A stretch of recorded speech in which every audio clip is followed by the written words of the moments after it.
शहर के अंदर कल शाम को 2 हत्याएं होती हैं। सुनने में आया कि जो हत्यारा है, जिसने हत्या करी, उसने पहले तो अपनी पत्नी की हत्या करी, फिर साथ में उसके आशिक की हत्या की। नमस्कार, मैं हूं संजय दुवन चन्नत, आप देख रहे हैं ग्रेट हरियाणा न्यूज। बड़ी दिल दिलाने वाली खबर फतेहाबाद के टोहाना शहर से आई है और कहीं ना कहीं बड़ी दुखदाई खबर है और रिश्तों को तार तार करने वाली खबर है। बताया जा रहा है कि दीपक नाम का जो हत्यारा है, जो अपनी पत्नी पूजा की चाकुओं से हत्या कर देता है, साथ में जो उसके आशिक है ऋतिक, उसकी भी हत्या कर देता है। बताया जा रहा है कि जो दीपक है, उसका दोस्त जो ऋतिक है, उसके साथ उसकी पत्नी के नाजायज संबंध थे और कुछ समय बाद वे दोनों वहाँ से भाग जाते हैं। दीपक की शादी पंजाब के एक गांव के अंदर हुई थी और 14 साल लगभग उसकी शादी को हो चुके थे और कुछ दिन वो वहाँ पर रहने के बाद फिर वापस आ जाते हैं और आने के बाद फिर से वो टोहाना शहर के अंदर रहने जाते हैं। और सुनने में आया है कि भी उसकी पत्नी बार बार दीपक को ताने देती थी कि तू मेरा कुछ नहीं कर सकता।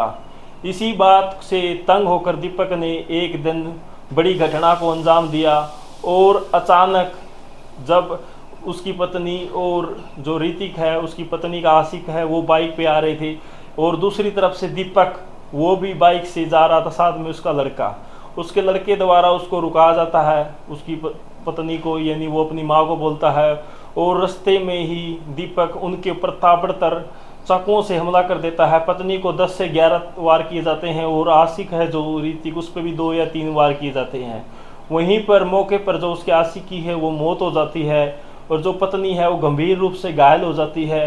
और जो पूरी मामले की जो रिपोर्ट है, हमारे साथ जो प्रेस मीडिया के अंदर जो पुलिस अधिकारी हैं वो भी जवाब देते हैं। आप भी उनकी पूरी बात सुने।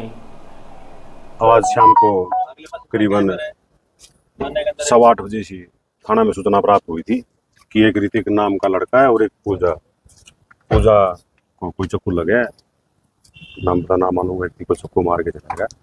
तो हम सूचना प्राप्त करके सरकारी हॉस्पिटल में आए। यहाँ हमने रुका प्राप्त किया तो ऋतिक का तो डेड बॉडी का रुका प्राप्त हुआ, तो दोनों के बताते हैं दोनों ने डेड हो चुके। प्राथमिक जांच में क्या सामने आया सर कि किस चीज के कोई स्टेटमेंट देगा उससे पता लगेगा, जांच का भी विषय है। अभी हम कुछ नहीं कह सकते इसके बारे में, भी क्या चक्कर था, कैसे नहीं था, कैसे हुआ है मर्डर सर?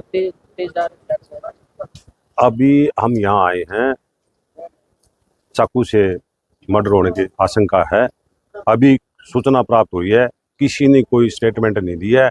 जब भी कोई स्टेटमेंट देगा हम आपको सूचित कर देंगे। उम्र क्या बताई जा रही है सर? उम्र यही कोई 22-23 साल है। अलग अलग जाति में दोनों लड़के। अभी कोई जांच का विषय, अभी तो कुछ पता ही नहीं चला। कोई स्टेटमेंट देगा जब आपको सूचित कर देंगे। परिवार वाले पहुंच सुनने में आया है कि 14 वर्ष दीपक और पूजा की शादी को हो जाते हैं। दीपक और पूजा के 2 लड़के हैं, एक लड़का 12 वर्ष का है, दूसरा लड़का 10 वर्ष का है। दीपक अपनी पत्नी से परेशान था क्योंकि वो उसको बार बार ताने देती थी कि तू मेरा कुछ नहीं बिगाड़ सका। इस कारण से दीपक के अंदर बहुत ज़्यादा रोष था, जिस कारण से वो इस तरह की हत्या कर देता है।